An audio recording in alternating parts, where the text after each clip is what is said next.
In today's video, I am really going to be talking about the sports that basketball players should be playing other than basketball. Now, I know we are all in the age of being able to really pinpoint and get down and say, okay, I want my kid to be a basketball player. My kid wants to be a basketball player, so I'm only going to be teaching him basketball.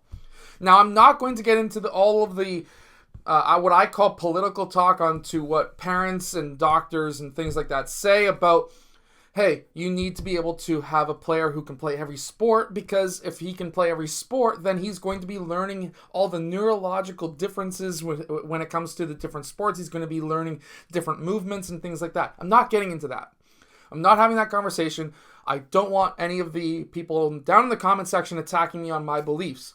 What I'm going to be talking about are the two sports that every player should play because it actually teaches you basketball.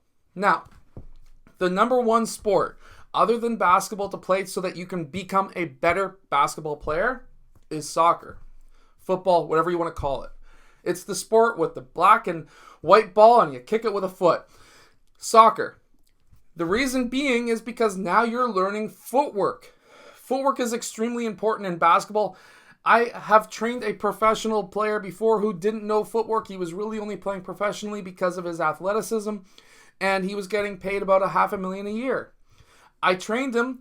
He, over about a year and a half period, he went from not knowing footwork to knowing footwork, and he went from in Europe, a contract that was worth less than $1 million to something that was worth over $6+ million per year on a multi-year contract instead of just getting a one and done every single year, just by learning footwork alone.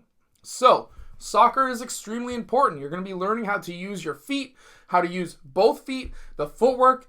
The footwork in general is just very important. So, soccer, being able to learn how to dribble a soccer ball, being able to learn how to keep a soccer ball up into the air, different things that you learn in soccer are going to be translated to basketball extremely well. There's a reason why every great defensive player in the NBA has played soccer. There's a reason why over 3/4 of the NBA, most of the players there will say, yeah, I played soccer as a kid. It's because they learned those fine motor skills that you don't normally learn unless you're really trying to focus down in on it as a basketball trainer. So by getting a couple of hours of soccer, and I'm not talking playing rep or AAU soccer, you can play just basic house league soccer where you play maybe once a week for 2 hours and call it a day, go through an hour of training and 2 hours of games, and you call it a week, and there's 3 hours of athleticism that you're getting, lots of running, but you're learning the footwork, and I cannot stress that enough. Plus, a lot of the cuts that are in soccer, different V cuts and things like that, are also taught in basketball, so off-ball movement you learn in soccer as well. The second sport that I am going to be talking to you about is flag football, not tackle football. While I like watching tackle football, I wouldn't be having a kid play tackle football because I don't want head injuries to my kid. So, flag football is the best alternative, especially if it's on a team where it's not as serious, where, okay, you're always going to be a quarterback, you're always going to be a receiver, you're always going to be the guy running the ball. Being able to run every position is very important because as a quarterback, being able to drop back, the different footwork that you need to be able to drop back and then make a throw, being able to be a receiver, different cuts that you make, the footwork for the cuts, the different speed variations that you need to be able to make, different out routes and things like that are going to be very important for younger players to be able to learn, and those are off-ball skills that you need.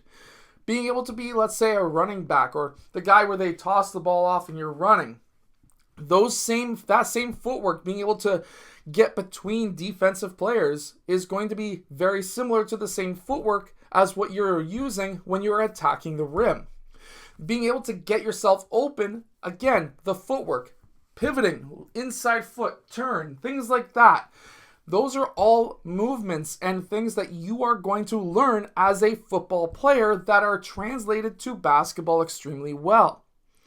Now, I could say volleyball is a very good sport too, but I just don't like volleyball because it goes on a basketball court, and I think that any sport that goes on a basketball court is not a fun sport to play because basketball is the one that owns the court. But that's my opinion. That's not everyone's opinion. But anyways, those are the two sports that I like for basketball players. If you are a basketball player, make sure to get at least a little bit of time having fun playing flag football or soccer. Anyways, I'll see you guys again in my next video.